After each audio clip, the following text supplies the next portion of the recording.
So without further ado, welcome back. My name is Max from the Oxford Internet Institute, and it is my privilege to introduce your next speaker, the Right Honourable Chloe Smith, Member of Parliament for Norwich North and former Secretary of State for Science, Innovation and Technology. Having served as MP for Norwich North since 2009, Chloe has worked at the heart of Westminster for 15 years, in the team of all Prime Ministers since 2010, and has won an election 5 times in her constituency of Norwich North. At just 27 years old, she became the youngest MP in the House of Commons, rising to hold cabinet office by age 40. As the former Secretary of State for Science, Innovation and Technology, she built and led the new government department focused on advancing cutting-edge technologies, including AI. She was jointly named the most influential person in technology in the UK in 2023. Previously, Chloe has also held positions such as the Secretary of State for Work and Pensions, Minister for Disabled People, Work and Health, as well as Minister of State for the Constitution and Devolution. Throughout her distinguished political career, Chloe, the Right Honourable Chloe Smith, has been a passionate advocate for disability rights, workplace diversity, and advocating for women in leadership. As a senior minister, she led the UK delegation at the United Nations Convention on the Rights of Persons with Disabilities. And though the Right Honourable Chloe Smith will stand down from Parliament in 2024, her next chapter will undoubtedly continue her service to society. So please join me in welcoming the very distinguished Right Honourable Chloe Smith.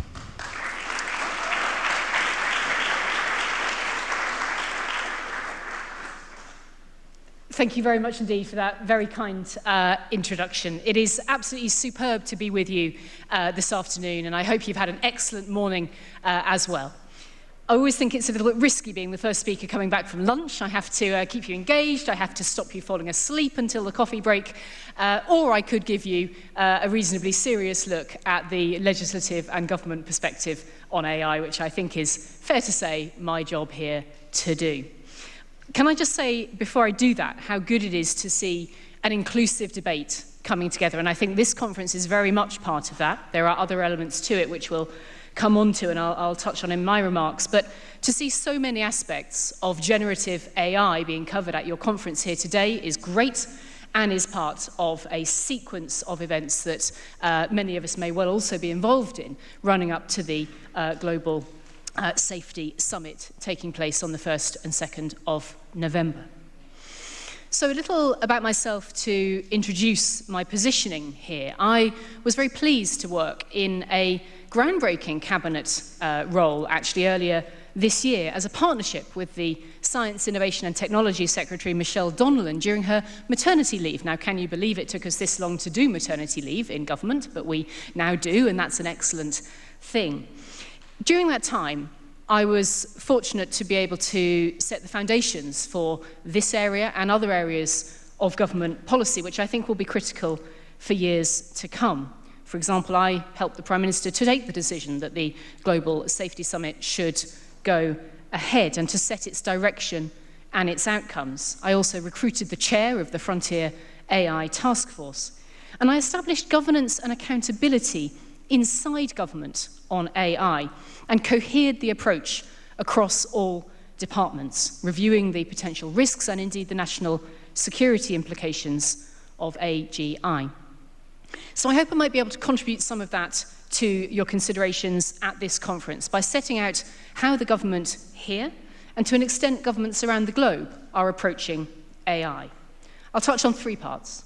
The first is, how do we achieve safe and responsible AI? Secondly, how are we all part of that effort? And thirdly, the race to regulate this technology and the UK's place in that race. Starting then with safety. I take the view that there is certainly huge opportunity and quite probably large-scale risk in this technology. We don't know it all yet, but we suspect it is going to change everything we do, from education to business to healthcare to defence, and the way we live. There could, and I hope there will be, a revolution in the quality and responsiveness of public services if the right calls are made. Private services, of course, are already out there doing it, with Tech UK telling us that AI tools and automation could contribute £400 billion to the UK economy by the start of the next decade, and they say this will come primarily from boosts to productivity. I believe accelerating AI investment, deployment, and capabilities do represent enormous opportunities for public good. They bring economic growth, of course, the prospect indeed, if you take it slightly wider, of up to $7 trillion in growth over the next 10 years. They bring other things beyond mere economics. As a survivor of breast cancer, and indeed as we are still within Breast Cancer Awareness Month, I can share I'm particularly excited about how these capabilities will significantly enable faster drug discovery. Leaps in analysing data in cancer and so many other fields will save countless lives. Having led both the technology and the work and pensions departments, I'm also very motivated by how AI could help millions more people into jobs by finally bringing together the data that underpins all aspects of the labour market in communities across the country. But if there is risk as well as opportunity, we have to prepare for both and ensure against the latter. There is not consensus on the risks, but they are profound and they are possible. Combine that point with the speed of change, the possibility that governments are outpaced, and citizens rightly need reassurance. Can I also just check that you're getting strobed from behind me by light? I can see it over your heads, but is everything okay from the direction you're looking? Great. And hopefully that's getting on its way to sorting out. I wanted to go on to the government's policy, which is to, and I quote, act before mistakes happen. Safety is going to be the determining factor of success. People must have as much faith in this technology as they do in stepping on an aeroplane. Michelle Donlan has set out there's a reason why we happily send ourselves 30,000 feet into the air with two people we've never met at the controls, and that's because flying has been made extraordinarily safe by years of engineering advances, regulation, and standards that have given consumers the confidence they need to fly around the world without a second thought. Without safety, there would be no airline industry, and I suspect the same will be true of AI. So firstly, the UK government is delivering on this vision around safety through the Frontier AI Task Force, chaired by Ian Hogarth, known to many of you. It's drawing on the ways in which the COVID vaccine task force made us one of the first countries in the world to roll out a working COVID vaccine, a story very well known in this city, of course, thanks to the university and AstraZeneca. The Frontier AI Task Force is aiming to make the UK the strongest and most agile country in the world when it comes to AI safety. Our task force is recruiting heavy-hitting experts to guide and shape its work, including names known to many of you, Joshua Bengio, GCHQ Director Anne Keast-Butler. There are many more talents, including joining at this very conference, and I hope that you and they will be able to give time and service to that mission. The task force is partnering with leading technical organizations to better understand the risks of frontier AI systems. And it's engaging, of course, with the leading AI companies themselves, who agreed with me and the Prime Minister to share access to their models for vital safety research. As Michelle has explained, she's also inviting AI developers to help steer safety policies in the right direction and to put forward their plans for responsible capability scaling. You will have touched on this already in your conference or in deliberations over tomorrow as well. And this means stating what risks are going to be monitored, who is notified if these risks are found, and at what level of dangerous capabilities a developer would slow or indeed pause their work until better safety mechanisms are in place. And it's been said that responsible capability scaling at the frontier of AI needs to become as common as people having a smoke alarm in their kitchen.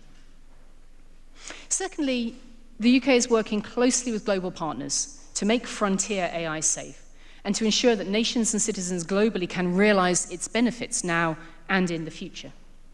The AI Safety Summit takes place in just over a week and will bring together countries, academics, civil society representatives, and companies who've already done thinking in this area at the frontier to begin this critical global conversation and inform rapid national and international action at that frontier of development.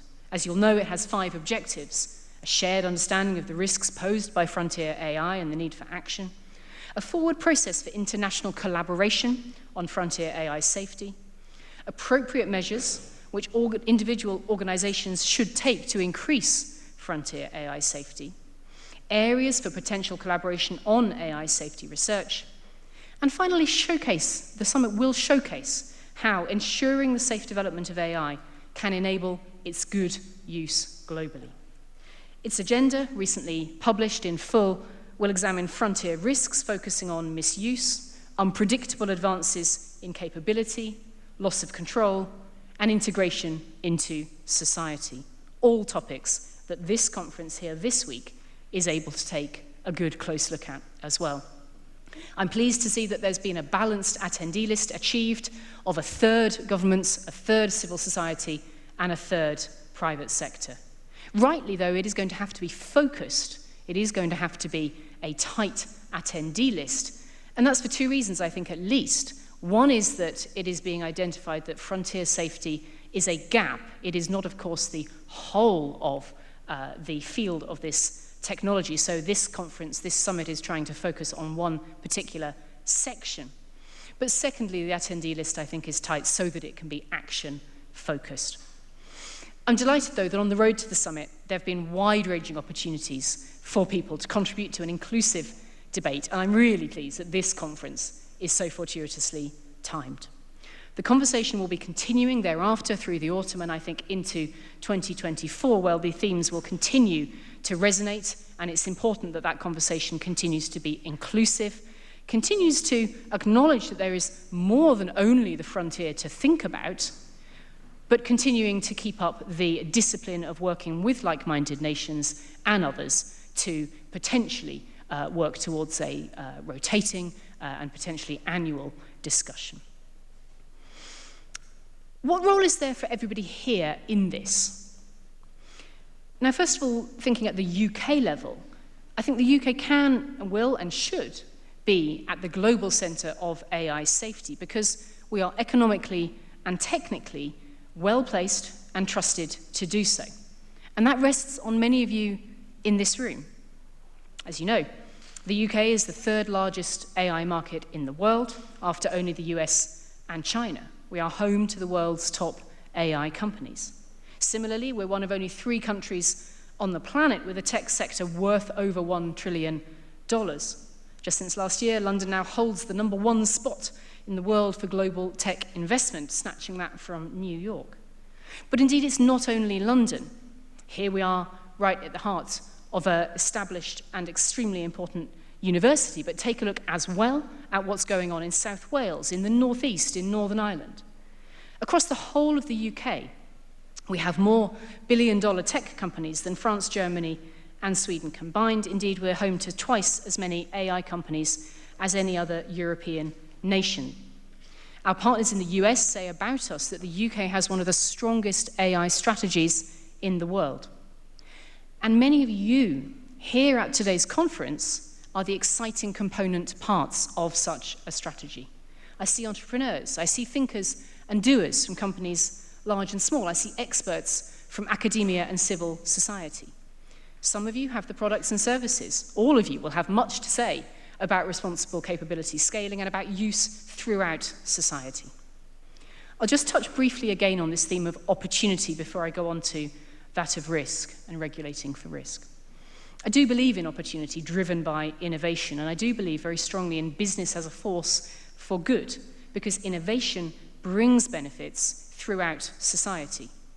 If we hope for medical advances, then it will, after all, be businesses, as well as scientists and researchers, in our thriving life sciences sector in the UK, who make those miracles available to us all. It will be entrepreneurs in any sector who have the next extraordinary idea that will change customers and citizens' lives. I believe in private enterprise, and that's why everybody in this room and beyond has a role to play. But indeed, we have a duty as well. Together, we have the ability and the duty to ensure that innovation is developed and deployed safely and responsibly. So I'll go on to risk and talk about the idea of a race to regulate. I do acknowledge the concerns in this space. I acknowledge the concerns of some who call themselves the doomers. Being an optimist for opportunity does not mean being blind to the possibility of things ending badly. The risk calculation that we must all make as users, and that government makes on our behalf too, in its domain of security, is complex. Frontier activity is one section for attention, but there are many other facets to the uses of this technology. So again, I think it's correct to act before mistakes happen and to maintain a centralized risk function. Companies and non-profits' efforts are essential. Their voluntary commitments will provide some guardrails against unsafe deployment. But the starting gun has been fired on a globally competitive race in which individual companies, as well as countries, will strive to push the boundaries as far and as fast as possible. It's a race for technological progress and a race to regulate it.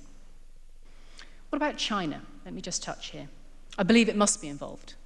I don't agree with those who would boycott a nation such as China. A pragmatic approach will be more successful. China is clearly a leader in the technology as well as us, which means they can hardly be ignored. The tech, of course, does not follow national boundaries, so any meaningful global agreements must extend in the end to all countries, ideally.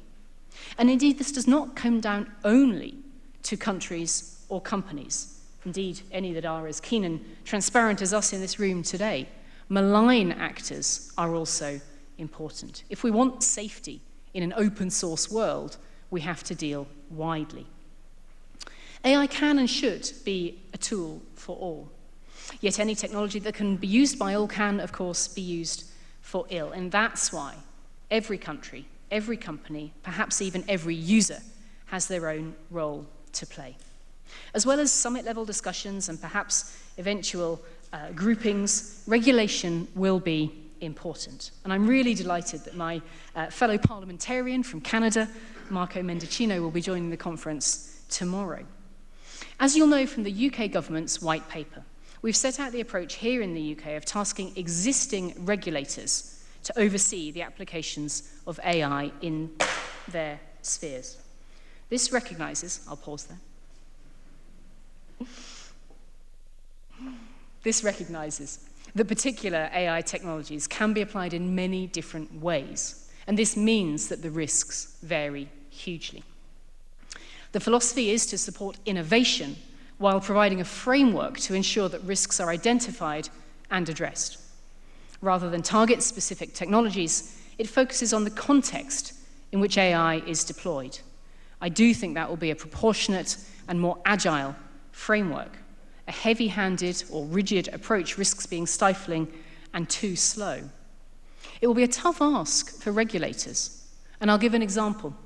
I'll give the example that I'm quite closely familiar with, so I'm considering some of my previous ministerial work, and that is the realm of electoral regulation.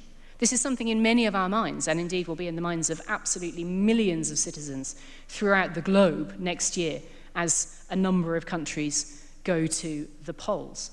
Now, here in the UK, we have a robust set of electoral regulation. It's something that I think we can be quite proud of. In terms of how AI may change it, I would flag two challenges for you to think about. The first is how many of the offences that you might think could be committed are already offences. AI may well speed them up, give them greater capacity, give them greater reach, but fundamentally, the evil is already an offence. And that means that it is not necessarily the case that there should be a reopening of legislation or indeed a reopening of regulation. But it flags up the second point that I would want you to think about, which is capacity in the regulators. Capacity for enforcement, and also the capacity that resides in the key partnerships that they must make use of, and particularly in the case of electoral regulation, I'll give the UK example, it is the way that the Electoral Commission and all of the different police forces in the country would need to work together to be able to properly monitor, flag, investigate, keep abreast of the kind of offences that are already within their purview, but they may simply see so many more of, and at such a greater speed that many are anxious about them.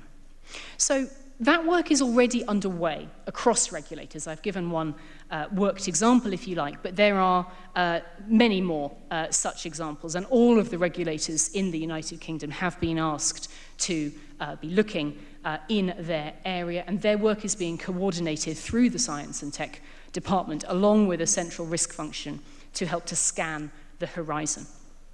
We'll hear more on that in the next steps that my colleague Michelle will publish following the consultation on the white paper from earlier this year. Parliament, of course, is watching closely and will be continuing to ask some very big questions. AI is a challenge for legislatures around the world because their processes are slow and this technology is fast. That's been a root problem, I would say, for the EU Draft Artificial Intelligence Act, which has taken 2.5 years and is still not yet complete. We understand that EU officials and politicians are still negotiating on the draft law. It's expected to be finished by the end of the year. As I understand it, they're currently primarily focused on which high-risk AI applications should require the most oversight. Contention is expected around the questions of how the law should define AI, which applications should be prohibited, what obligations should be placed on the different categories of permitted AI, and a few more besides. In my long experience leading many bills through the UK legislature, including constitutional ones, economic ones, welfare-related law, the really hard yards are in definitions and exemptions. This is a detailed and often fundamentally challenging stage for any proposed law. The context for my colleague public servants in Brussels is that while they work through their desired level of detail, the technology won't stand still. Let's look the other way. In Washington, we hear that the White House is drawing up its new executive order that will take steps to codify voluntary commitments. Indeed, President Biden has endorsed the UK's international approach and echoed it in his announcements on voluntary commitments. I really hope we'll see fruitful progress with the US, with the EU, and with other like-minded countries and organizations at Bletchley Park in the weeks to come. Of course, the US is but one example of where there will be a particularly lively debate domestically about regulation and other aspects of policy. Many other countries are involved as well. When I chaired the inaugural OECD Global Forum for Technology earlier this year in Paris, I was persuaded very deeply of the value of a range of states sharing their challenges. So in conclusion, it need not be a race against other like-minded nations, but there is a race in time to regulate wisely. I think it's the case that the UK is running pretty fast and pretty straight in that race. Securing the prize of safer AI for everybody, with innovation flowing in the private and public sectors, is a prize really worth getting. It's a trophy worth holding very high. Everybody at this conference and in this room has a huge role to play, and I'm really delighted to be here. We're here with you this afternoon to discuss elements of it. Thank you.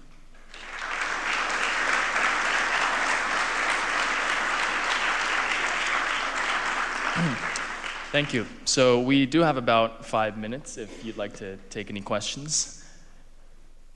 We can take some questions from the audience.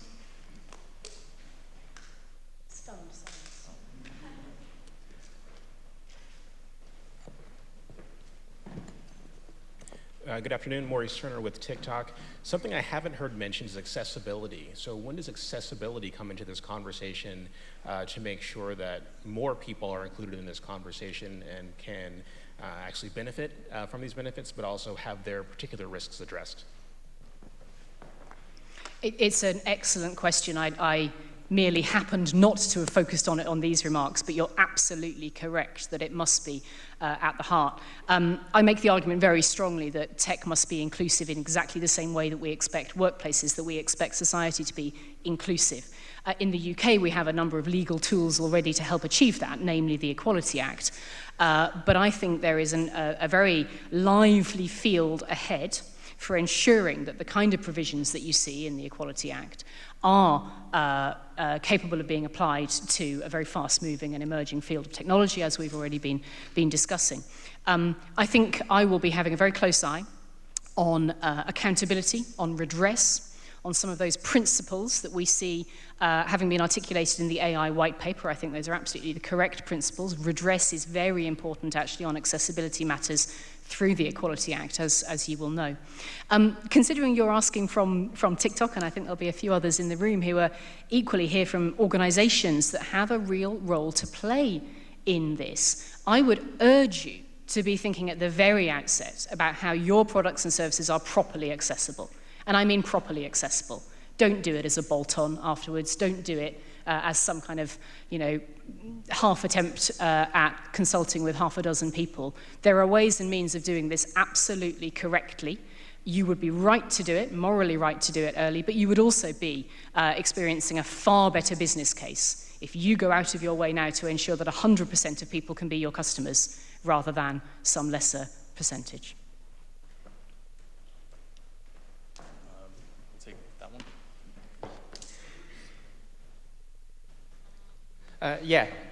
James Pinnell, Commonwealth Parliamentary Association. Great to see a Member of Parliament here. I work with 17,000 parliamentarians around the world, and a lot of the work I'm trying to do at the moment is convince legislators, convince parliamentarians that this is something they need to be considering. And feel free to dispute this, but what I tend to find a lot with parliamentarians is they don't want to think in terms of the long term. They want to think about, what do I want to do now before the next election that my constituents understand and I can win points on, or rather win votes. So I suppose my question is that a fair characterization, do you think? And if so, what do you think would be the most effective way of getting the message across that you really need to be giving some consideration to these areas? Thank you. It's a really great question. I think perhaps 3 points in response to it. So the first is, there is a job to do, which many in this room may be able to rise to do, to help legislators be ready for that, to help get them skilled up, actually, in a field that will not be natural to them necessarily. And there are ways to do that, and I would really, really urge that to be an area that you and others might be able to look at doing. I suspect that will be true across the world, by the way. That isn't a particular comment on my colleagues in the UK Parliament. Secondly, I think there is a real value, actually, in democratic accountability, and I really want to make that argument. When I was leading the Department for Science, Innovation and Technology, it was absolutely clear to me that I wasn't going to be the foremost scientist in the room. I'm not that person. What I'm there to do is provide democratic accountability. A kind of lay leadership, actually, is how I ended up seeing it. But that accountability function is absolutely vital, because, of course, we are talking about fields here in which sometimes we'll be a customer, and we may well be able to get redress if we need to do it that way. Sometimes we'll be in a legal battle, and we may be able to get redress that way, as per the prior question. But at other times, actually, just plain and simple, we'll be citizens. And so the method of accountability there is a democratic one in the UK, something to be celebrated, as always. So you do need to make sure that Parliament is at the top of its game to be able to do that. And actually, I think it's quite legitimate that members of Parliament, elected politicians in any institution, should be able to think about how they support and reassure the citizens that they work for to be able to be comfortable in this new field. The third thing that I think is a sound answer to your question is about where the benefits accrue. And I focused, as you will have heard, in talking about the economy, talking about jobs, talking about healthcare. There are many more besides. I think it's vital that we are able to bring forward what are known as use cases, but successful ones, to show citizens that this opportunity is worth having, as well as giving that confidence and reassurance that we are dealing with the risks in order that the opportunities can come through.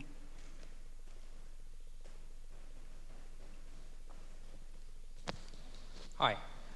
Osman Gazi Güçtürk from Holistic AI. So I have a question about the means through which the government will ensure this safety. Because as far as we understood, both AI Act, both US legislations are focusing on standards. So these are general frameworks, but they're relying too much on standards. So do you think that the UK government can lead the world in standardization process through security or technical standardization thing? Do you have such, do you know anything about that? Do you know any studies towards that? Thank you. It's a good question, and I think it's a reasonably short answer. In the first instance, yes, because that is what the Frontier Task Force is setting out to do, in part, for its zone of frontier focus. It is indeed looking at what those technical specifications need to be, and then, therefore, how to put those to work in a process. But as I remarked upon, there is a great deal more to this field than the frontier. And so actually I think there is a wider debate to be had about standards. The UK will want to play, I think, its sort of sensible and rightful role as a leader in the field, but there will be a wide debate, I'm confident, about how to achieve standards. I mean, I look forward to seeing what also emerges from the EU process. You know, we know of the Brussels effect, right? You know, this is how standards are achieved, by essentially first movers. And so what we're looking for in this field, is it not, is the successful first movers, and that's where I think we currently stand.